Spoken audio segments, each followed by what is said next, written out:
Here's a rundown of what we'll cover today. An introduction to common ceiling issues, fixing different sized holes, the required materials, repair process, applying joint compound, drying time and shrinkage, sanding for smoothness, painting techniques, matching textures, fixing uneven ceiling surfaces, the dust-free repair method, and final touches with light installation.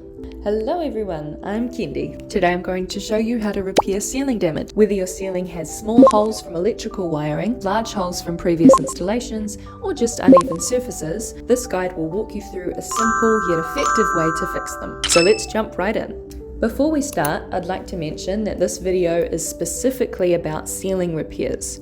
If you're looking for a guide on fixing holes in walls, I'll be making a separate video on that, which is actually even easier. So make sure to subscribe so you don't miss it. In today's video, I'll be covering 3 common ceiling issues. The first, small holes, second, large holes, and third, uneven surfaces.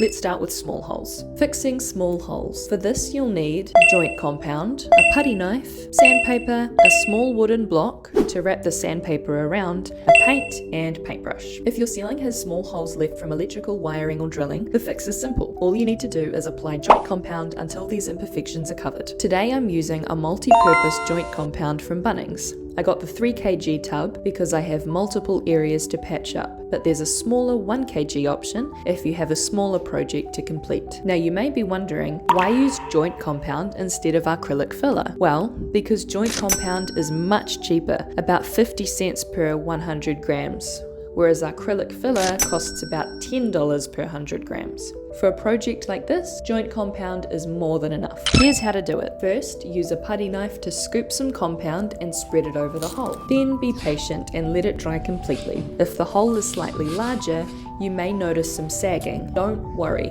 the compound will shrink and tighten as it dries. Once it's dry, wrap sandpaper around a wooden block and smooth the surface. If the patched area still feels sunken, repeat the process. Apply another layer of compound, let it dry, and sand again. Lastly, apply 2 coats of paint to ensure a seamless finish. Sanding and painting the small patch. When sanding, be gentle. Joint compound is soft, and if you sand too aggressively, you might remove too much and create an uneven surface. To test if it's smooth enough, simply run your hand over the patch. If it feels level with the surrounding surface, you're good to go. Once you've sanded the patch, it's time to paint. First coat. Apply a thin layer of paint directly over the patched area. Second coat.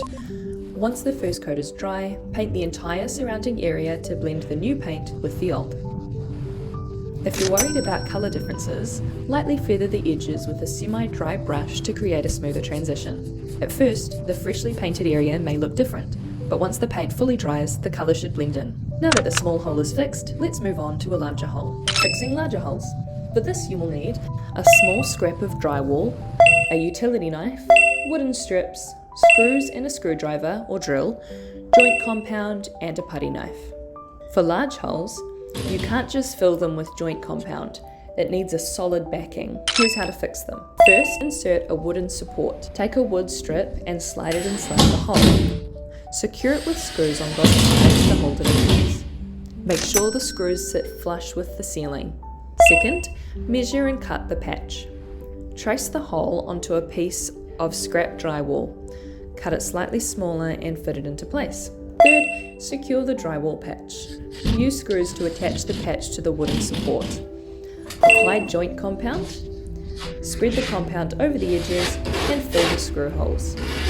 Lastly, let it dry.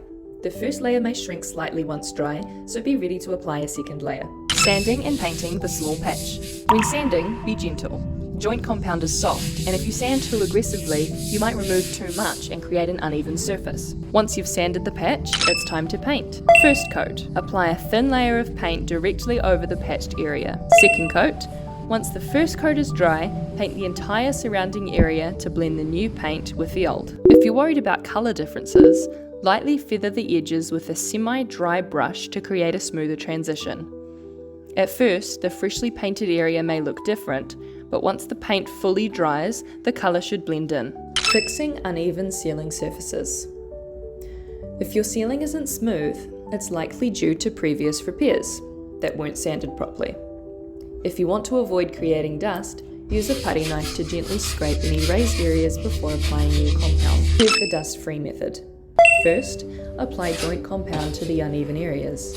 Second, use a putty knife to smooth it out as much as possible. Then let it dry completely. And finally, instead of sanding, use the putty knife again to lightly scrape off any imperfections. For a smoother finish, you can still sand lightly, but that will of course cause some dust. So if you're working in a bedroom or living space, you may prefer the no dust method. Final touches and installing a light. In my case, I removed an old ceiling fan to install an LED downlight. After taking down the fan, I noticed a poorly patched hole from a previous repair, so I followed the same large hole repair process to fix it before installing my light. Once the paint dried, I installed the new LED downlight. If you're interested in learning how to install downlights, check out my previous video where I explain the process step by step. Now let's take a final look at the ceiling. There are no more visible holes or cracks. We've got a smooth, professional looking finish, and most importantly, the repairs will last for years. If you found this video helpful, leave a like and a comment below. And if you enjoy DIY projects, make sure to subscribe. I regularly upload home improvement tutorials to make your projects easier. Thanks for watching, and I'll see you in the next video.